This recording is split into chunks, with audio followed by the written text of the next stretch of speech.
बिस्मिल्लाहिर्रहमानिर्रहीम अस्सलाम वालेकुम डियर स्टूडेंट्स। आई होप कि आप सब लोग खैर खैरियत से होंगे।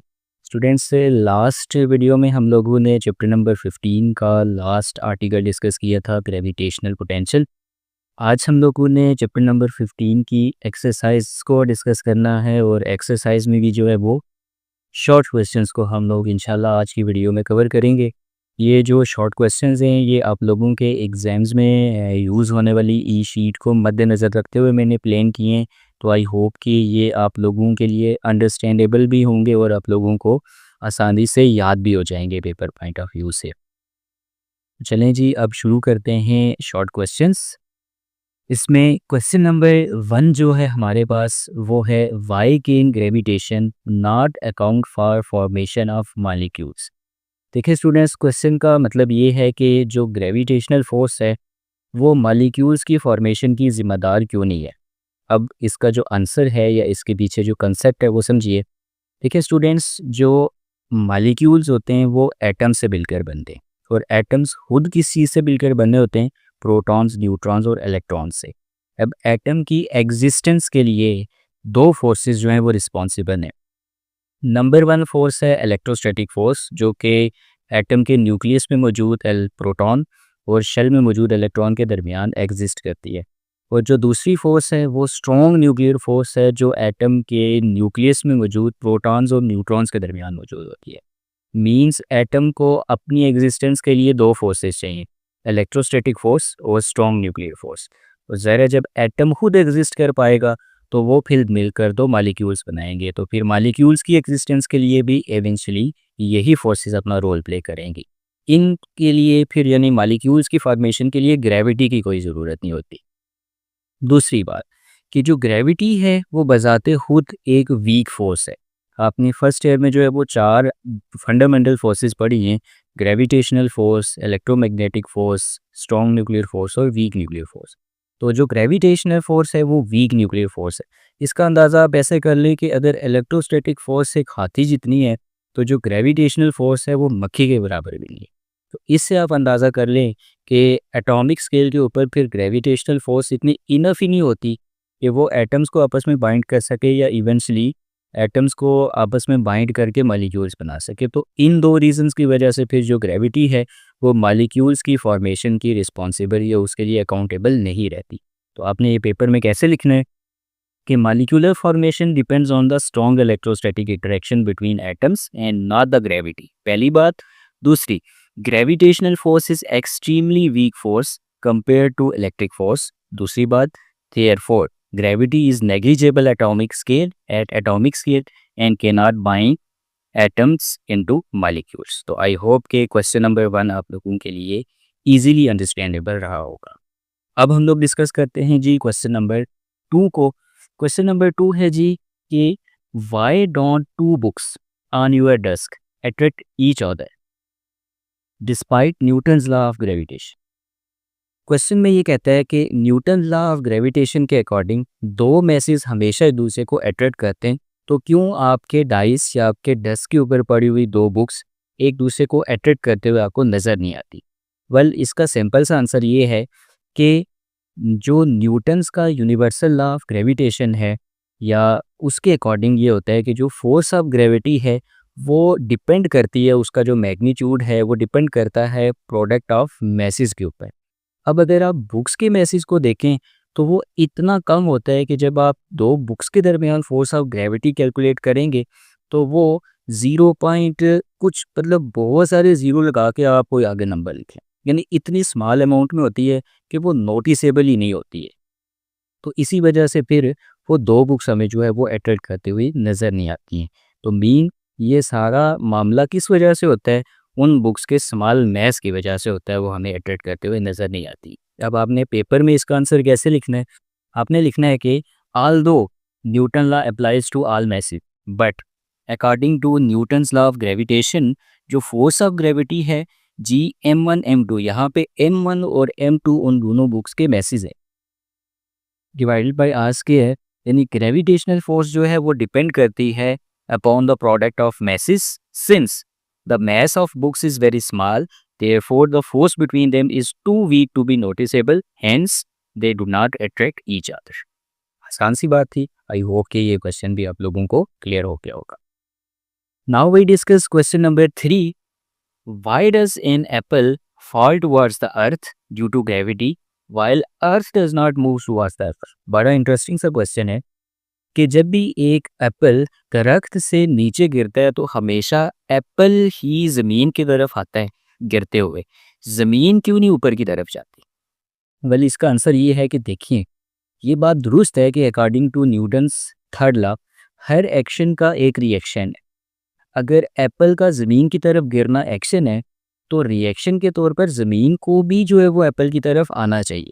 बट वहीं पे अगर आप देखें तो न्यूटन्स का सेकंड लॉ क्या कहता है?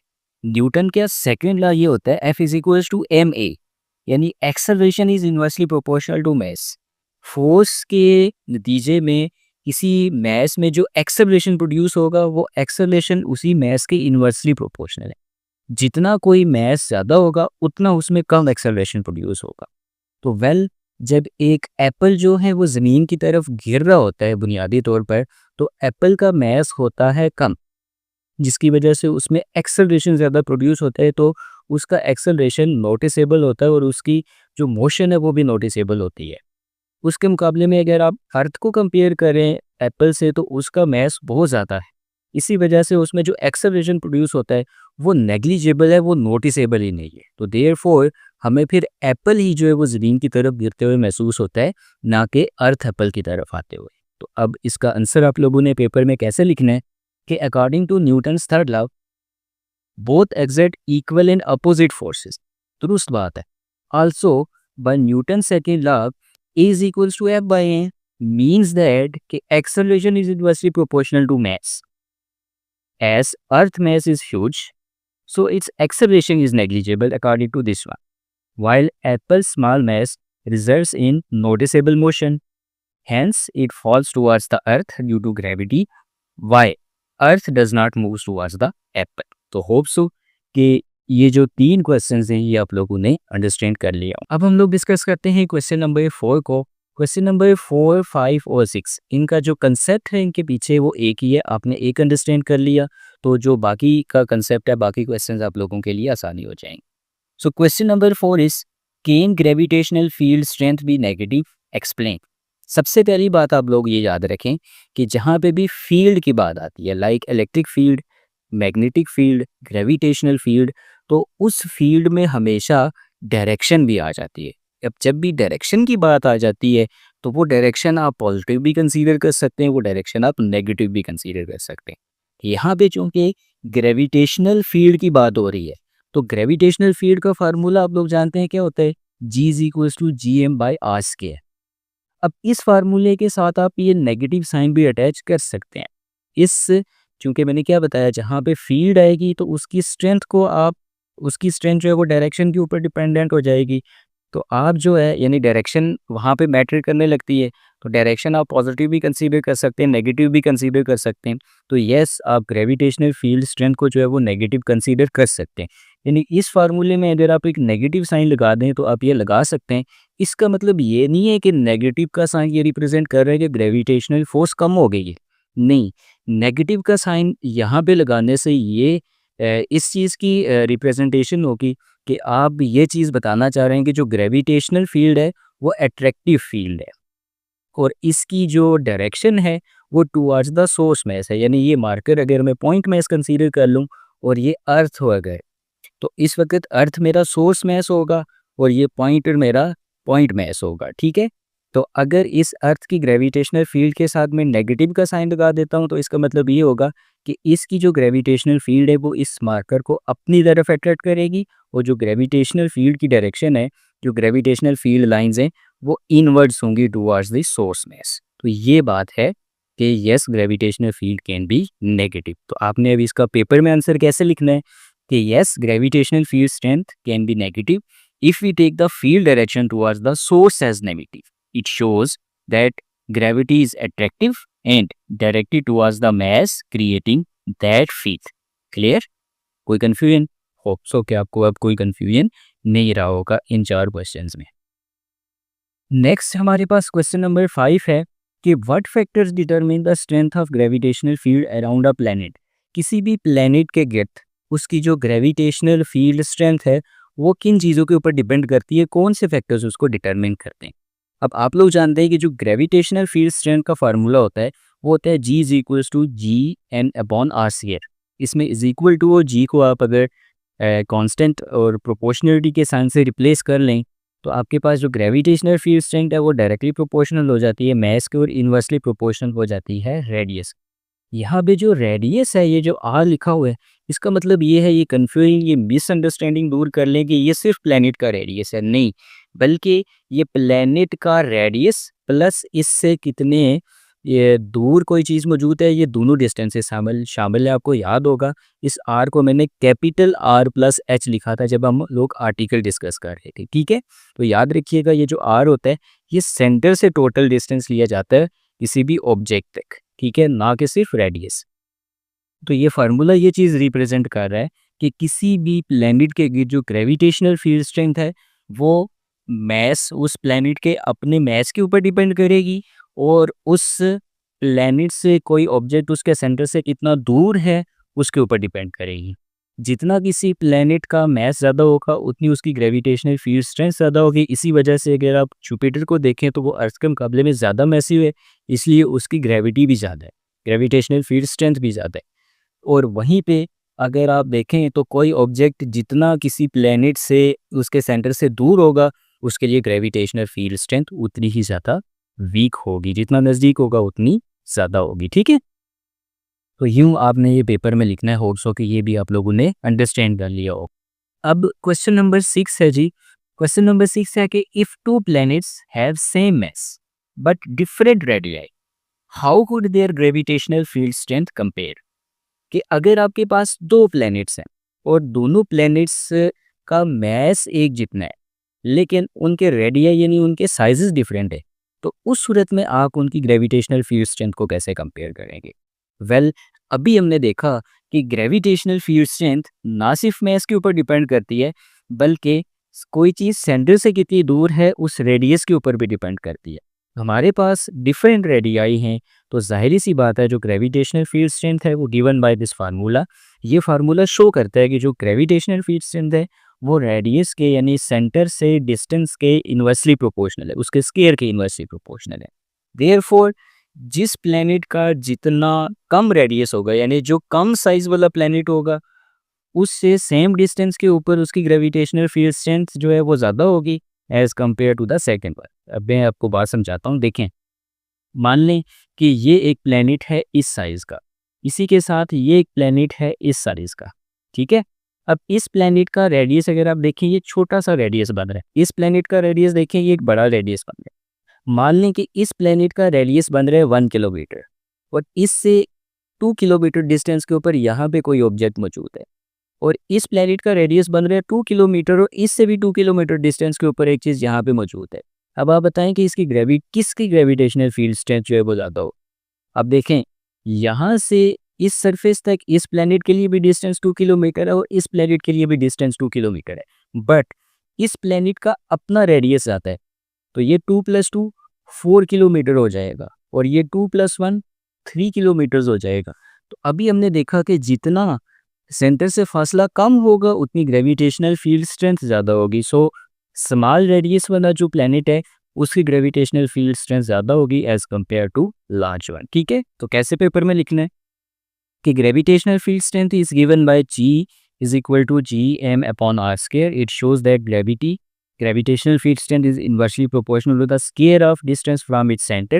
Since masses of both planets are same, so the planet with a smaller radius will have the strong gravitational field near its surface. तो होप सो कि क्वेश्चन नंबर 6 भी आप लोगों को अच्छे तरीके से समझ आ गया होगा। अब इस बोर्ड से हम लास्ट क्वेश्चन डिस्कस करते हैं, ये मैं मिटा के फिर अगले जो 5 क्वेश्चन हैं उनको डिस्कस करता हूँ लिखे। क्वेश्चन नंबर 7 है जी कि why do satellites in higher orbits have low orbital velocity. देखिए स्टूडेंट्स क्वेश्चन नंबर 7 और 8 का कंसेप्ट सेम ही है, दोनों ऑर्बिटल वेलोसिटी से रिलेटेड है। एक अंडरस्टैंड करें बाकी आपको समझ आ जाएगी। सो क्वेश्चन नंबर 7 इज कि जो हायर ऑर्बिट्स में सैटेलाइट्स हैं उनकी जो ऑर्बिटल वेलोसिटी है वो लो क्यों होती है।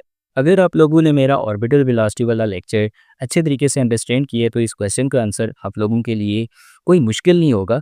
वहाँ पे मैंने ये चीज़ आप लोगों को समझाई हुई है कि जो ऑर्बिटल वेलोसिटी है वो डिपेंड करती है कि कोई चीज़ अर्थ के सेंटर से कितनी दूर मौजूद है, इस फासले के ऊपर डिपेंड करती है। तो ऑब्वियसली जितना आल्टीट्यूड बढ़ेगा, जितना ही अर्थ से सेंटर से फासला बढ़ेगा, उतनी जो ऑर्बिटल वेलोसिटी है वो कम होगी। लेकिन ये बात कह देना जो है वो मुकम्मल नहीं है, चूँकि फार्मूला तो ये रिप्रेजेंट कर रहा है। असल वजह ये है कि ये फार्मूला अगर आप देखें वो इसके साथ जो ग्रेविटेशनल फील्ड स्ट्रेंथ का फार्मूला ज़रा वो देखें, उसमें भी जो ग्रेविटी है वो डिस्टेंस से स्क्वायर की इन्वर्सली प्रोपोर्शनल ही है। इसमें भी जो ऑर्बिटल वेलोसिटी है वो डिस्टेंस से अर्थ के सेंटर से जो डिस्टेंस है उसके स्क्वायर रूट की इन्वर्सली प्रोपोर्शनल है। सॉरी, मैंने यहाँ पे स्केल का यहाँ पे स्क्वायर नहीं होता, ठीक है।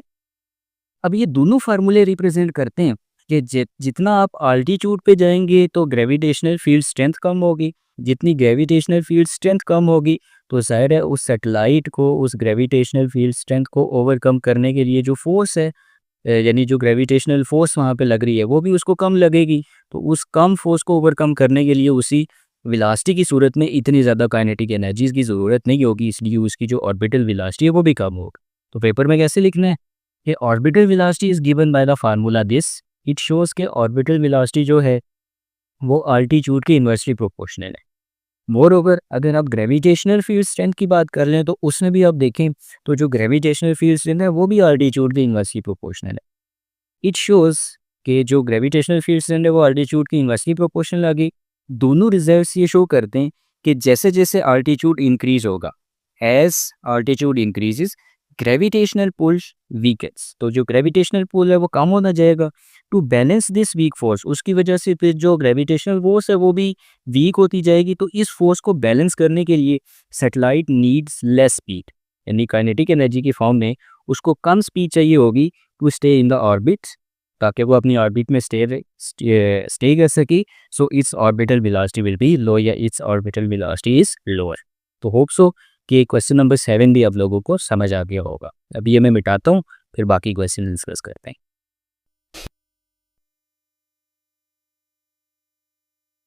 Students, now we discuss question number 8। How does mass of earth affects the orbital velocity required for a satellite to stay in orbit? Question में कहता है कि अर्थ का मैस एक सैटेलाइट को अपने ऑर्बिट में रिवॉल्व करते हुए वो अर्थ का मैस उस सैटेलाइट की ऑर्बिटल वेलोसिटी को कैसे इफेक्ट करता है। आई थिंक प्रीवियस क्वेश्चन में भी ये इक्वेशन डिस्कस की है हमने कि ऑर्बिटल वेलोसिटी का फार्मूला होता है v orbital is equal to Gme/r। इस फार्मूले से क्लियरली ये पता लगता है कि जो ऑर्बिटल वेलोसिटी है वो मैस के स्क्वायर रूट के डायरेक्टली प्रोपोर्शनल है। तो इट मीन्स कि जो ऑर्बिटल वेलोसिटी है वो इंक्रीज़ होगी मैस के साथ। तो अगर किसी तरह से अर्थ का मैस इंक्रीज़ होता है तो उसकी वजह से ऑर्बिटल वेलोसिटी को जो सैटेलाइट है उसको ग्रेविटेशनल फोर्स ज़्यादा एक्सपीरियंस करनी पड़ेगी, लिहाजा ग्रेविटेशनल फोर्स एक्सपीरियंस उसको फिर ओवरकम करने के लिए उसको अपनी ऑर्बिटल स्पीड बढ़ानी पड़ेगी। तो कैसे लिखना है आपने ये बात कि orbital velocity is given by the formula v naught is equals to square root Gme/r. It shows orbital velocity is directly proportional to mass of Earth. This means that orbital velocity increases with Earth's mass. A greater Earth mass requires the satellite to move faster to remain in orbit. Hope so ये question भी clear होगा। Now we are going to discuss question number 9. What are the primary benefits of using geostationary satellites for communication purpose compared to other type of satellite orbits? कहते हैं कि हम communication purposes के लिए और तरह की सैटेलाइट्स और तरह के ऑर्बिट्स भी इस्तेमाल कर सकते हैं, बट जियो स्टेशनरी सैटेलाइट्स और जियो स्टेशनरी ऑर्बिट्स को चूज़ करने का प्राइमरी बेनिफिट क्या है। देखिए स्टूडेंट्स, आप लोगों को जब मैंने आर्टिकल करवाया था तो उसमें मैंने आप लोगों को भी ये बात बताई थी कि जो जियो स्टेशनरी सैटेलाइट्स होती हैं वो अर्थ के रिस्पेक्ट से हमेशा एक पॉइंट के ऊपर हमेशा फिक्स रहती हैं, जिसकी वजह से बगैर किसी इंटरप्शन के अर्थ के साथ किसी भी किस्म का जो कम्युनिकेशन है या किसी भी किस्म की जो कवरेज है वो बगैर किसी इंटरप्शन के मुमकिन हो पाती है। तो यही जियो स्टेशनरी सैटेलाइट्स का प्राइमरी बेनिफिट है, क्या कि जियो स्टेशनरी सैटेलाइट्स जो हैं वो फिक्स रहती हैं about 1 point on the earth, जिसकी वजह से जो कंटिन्यूस कवरेज है वो इंश्योर हो पाती है। इस रीज़न की वजह से जो है ये टीवी की कम्युनिकेशन हो, वेदर की फोरकास्टिंग हो या किसी भी तरह की जो कम्युनिकेशन सर्विसेज हैं उनकी बगैर इंटरप्शन या बगैर किसी ट्रैकिंग इक्विपमेंट के हमें फिर एक कंटिन्यूस कवरेज देने के लिए ये आइडियल सैटेलाइट्स के तौर पर हमें जो है वो डाटा प्रोवाइड करती हैं। तो होप्स हो कि ये आसान सा क्वेश्चन भी आप लोगों को क्लियर होगा।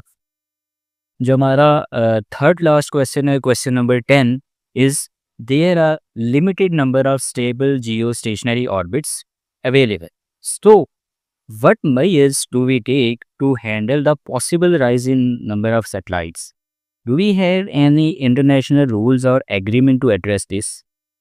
तो देखिए क्वेश्चन में आपसे ये कह रहा है कि जो जियो स्टेशनरी ऑर्बिट है, आपको ये चीज़ मैंने टॉपिक में बताई है। अगर देखें ये ऑर्बिटल वेलोसिटी से रिलेटेड ज़्यादा क्वेश्चन है, जियो स्टेशनरी सैटेलाइट से ज़्यादा क्वेश्चंस हैं, ग्रेविटेशनल फील्ड स्ट्रेंथ, हर टॉपिक को कवर किया जा रहा है, इसलिए टॉपिक की अंडरस्टैंडिंग बहुत ज़रूरी है इन शॉर्ट क्वेश्चंस को समझने के लिए। तो एक दफ़ा हर एक टॉपिक से रिलेटेड वीडियो को ज़रूर चेकआउट कीजिएगा। लिंक पूरे चैप्टर का जो है वो डिस्क्रिप्शन में मौजूद है, हर एक वीडियो के आप किसी भी वीडियो तक प्रोसीड कर सकते हैं। वेल, क्वेश्चन नंबर 10 इज़ कि जो जियो स्टेशनरी सैटेलाइट्स हैं, जो जियो स्टेशनरी ऑर्बिट्स में रिवॉल्व करती हैं, तो देखें जियो स्टेशनरी ऑर्बिट जो है ना वो अर्थ के सेंटर से एक ख़ास फासले के ऊपर एक बड़ा स्पेसिफिक किस्म का ऑर्बिट है, जहाँ पे कोई सैटेलाइट अर्थ के रेस्पेक्ट से स्टेशनरी या उसकी मोशन के साथ सिंक्रोनाइज रह पाती है। तो अगर उस ऑर्बिट में हर एक कंट्री ये कोशिश करे कि वो अपनी जियो स्टेशनरी सैटेलाइट वहाँ पे प्लेस करना चाहता है, तो इसकी वजह से अब देखिए लोकेशन एक ही हो, अब हर कंट्री ये चाह रही है, ये अर्थ है, उसके गिर्द मान लें कि इतने फासले के ऊपर जियो स्टेशनरी ऑर्बिट मौजूद है जहाँ पे कि जो सैटेलाइट है वो अर्थ की मोशन के साथ, स्पिन मोशन के साथ सिंक होके तो रिवॉल्व करेगी। अब हर एक कंट्री ये चाहती है कि इस ऑर्बिट में मैं अपनी जो है वो जियो स्टेशनरी सैटेलाइट लॉन्च करूँ। इसकी वजह से ज़ाहिर सी बात है जो नंबर ऑफ़ सैटेलाइट्स हैं वो तो बढ़ जाएंगी, उनके टकराने का चांस जो है वो बढ़ जाएगा। तो कहते हैं कि इस सिचुएशन को कैसे हैंडल किया जाता है? क्या कोई इंटरनेशनली रूल्स मौजूद हैं? क्या कोई कंट्रीज़ के ऊपर ऐसी जो है वो एग्रीमेंट उनके दरमियान ऐसा होता है कि जो कंट्री या कोई यूनियन जो है वो इस सारी सिचुएशन को हैंडल करती है? तो येस, एक चीज़ याद रखिए कि एक मुख्तलिफ जो कंट्रीज़ हैं लाइक रशिया हो गई, चाइना हो गई, यूनाइटेड स्टेट्स हो गई, इन सब के थ्रू जो है वो एक यूनियन काम करती है, इंटरनेशनल टेलीकम्युनिकेशन यूनियन। इसका काम ही यही है कि जियो स्टेशनरी ऑर्बिट्स में जो जियो स्टेशनरी सैटेलाइट्स हैं उनके नंबर्स को कंट्रोल करना, हर एक कंट्री को एक स्लॉट प्रोवाइड करना, जो भी कंट्री जो है वो विश सकती है जियो स्टेशनरी सैटेलाइट को, ताकि जब कोई कंट्री ये चाहती है कि उस स्पेसिफिक ऑर्बिट में मैं अपनी जो है वो जियो स्टेशनरी सैटेलाइट लॉन्च करूं, फिर जो बाकी सैटेलाइट्स पहले से मौजूद है वहाँ पे उनको एडजस्ट किया जाता है, इस तरह से इनके नंबर्स को कंट्रोल किया जाता है। ठीक है, तो ये जो यूनियन है, ये स्लॉट का मतलब एक प्रॉपर प्लेस उस ऑर्बिट में किस जगह पे किस कंट्री ने जाके अपनी स्टेशनरी सैटेलाइट को जो है वो प्लेस करना है, किस फ्रीक्वेंसी के ऊपर ऑपरेट करवाना है, ये जो ITU है यही उन्हें ऑर्बिटल स्लॉट्स और फ्रीक्वेंसीज असाइन करती है। ठीक है, तो इसका मतलब कि आपने इस क्वेश्चन का कैसे आंसर करना है कि जो जियो स्टेशनरी ऑर्बिट है वो एक यूनिक प्लेस है एट अ स्पेसिफिक ऑल्टीट्यूड, तकरीबन 3600 किलोमीटर दूर अर्थ के सरफेस।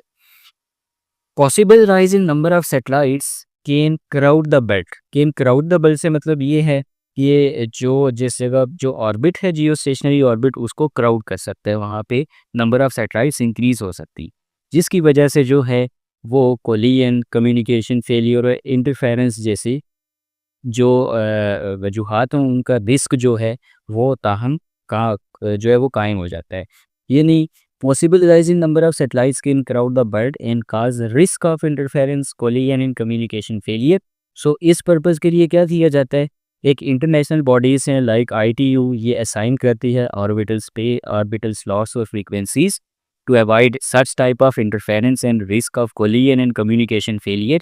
और उसके अलावा जो सैटेलाइट्स को स्पेस किया जाता है, यानी एक कंट्री की सैटेलाइट और दूसरी कंट्री की सैटेलाइट में कितना स्पेस मौजूद होगा उस जियो स्टेशनरी ऑर्बिट में, सो दैट कि वो आपस में कोलाइड ना कर पाएँ, इंटरफेरेंस ना हो, कम्युनिकेशन फेलियर ना हो। इस सब चीज़ों को जो है वो ग्लोबल कोऑर्डिनेशन के थ्रू जो है इस सिचुएशन को मैनेज किया जाता है। तो होप सो ये क्वेश्चन भी आप लोगों ने अंडरस्टैंड कर लिया होगा। Now question number 11 is it possible for an object's gravitational potential energy to become negative? क्या ये पॉसिबल है कि किसी ऑब्जेक्ट की ग्रेविटेशनल पोटेंशियल एनर्जी नेगेटिव हो जाए? अगर ऐसा है तो इस नेगेटिव साइन का मतलब ऑब्जेक्ट्स की मोशन के लिहाज से आप क्या लेंगे? तो सबसे पहली बात कि जब हमने ग्रेविटेशनल पोटेंशियल वाला टॉपिक डिस्कस किया था तो वहाँ पे मैंने ही ये चीज़ आप लोगों को बताई थी कि यस, जो ग्रेविटेशनल पोटेंशियल एनर्जी है, अगर हम इन्फिनिटी को अपना रेफरेंस पॉइंट चूज़ करते हैं तो ग्रेविटेशनल पोटेंशियल एनर्जी नेगेटिव होगी। तो इट मीन्स कि ग्रेविटेशनल पोटेंशियल एनर्जी नेगेटिव हो सकती है। नंबर 2 कहते हैं कि अगर वो नेगेटिव है, ऐसा मुमकिन है, तो ऑब्जेक्ट की मोशन के लिहाज से इस नेगेटिव साइन का या इसके नेगेटिव होने से क्या मुराद होगी? तो इससे मुराद ये होगी कि नेगेटिव ग्रेविटेशन पोटेंशियल एनर्जी ये रिप्रेजेंट करेगी कि जो फील्ड है वो एट्रैक्टिव है, उसने जो जिस ऑब्जेक्ट की ग्रेविटेशनल पोटेंशियल एनर्जी नेगेटिव आ रही है, उसको अपनी फील्ड के साथ बांध के रखा हुआ है। अगर ये वैल्यू पॉजिटिव हो तो इसका मतलब वो जो ऑब्जेक्ट है वो ग्रेविटेशनल फील्ड स्ट्रेंथ से बाहर कहीं एस्केप आउट कर चुका है। तो उसकी मोशन को वो कैसे डिफाइन करेगी कि अगर उसकी नेगेटिव ग्रेविटेशनल पोटेंशियल एनर्जी है तो इसका मतलब ये होगा कि वो ऑब्जेक्ट जो है वो ग्रेविटेशनल फील्ड में ही मौजूद है, और अगर वो पॉजिटिव मौजूद है, पॉजिटिव आ रही है, तो इसका मतलब वो ग्रेविटेशनल फील्ड से एस्केप आउट हो चुका है। अब ये पेपर में आपने कैसे लिखना है कि yes, gravitational potential energy is negative when measured from the infinity. A negative value means object is bound to the gravitational field and energy is required to escape it. यानी अगर आपको मज़ीद एनर्जी चाहिए, अगर पॉजिटिव आ रही है तो means वो एस्केप हो चुका है। तो होप सो ये क्वेश्चन भी क्लियर होगा।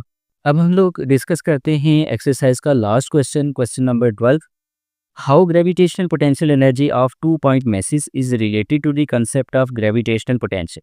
देखिए स्टूडेंट्स, कहता है कि 2 पॉइंट मैसेज के लिए जो ग्रेविटेशनल पोटेंशियल एनर्जी है उसको हम ग्रेविटेशनल पोटेंशियल के कंसेप्ट से कैसे रिलेट कर सकते हैं। सबसे पहली बात, इसके आंसर पे आने से पहले आपको टॉपिक भी रिवाइज करवाता हूँ 1 मिनट के अंदर। देखिए, हमने ये पढ़ा था कि ये है हमारे पास अर्थ और इसका मैस है ME।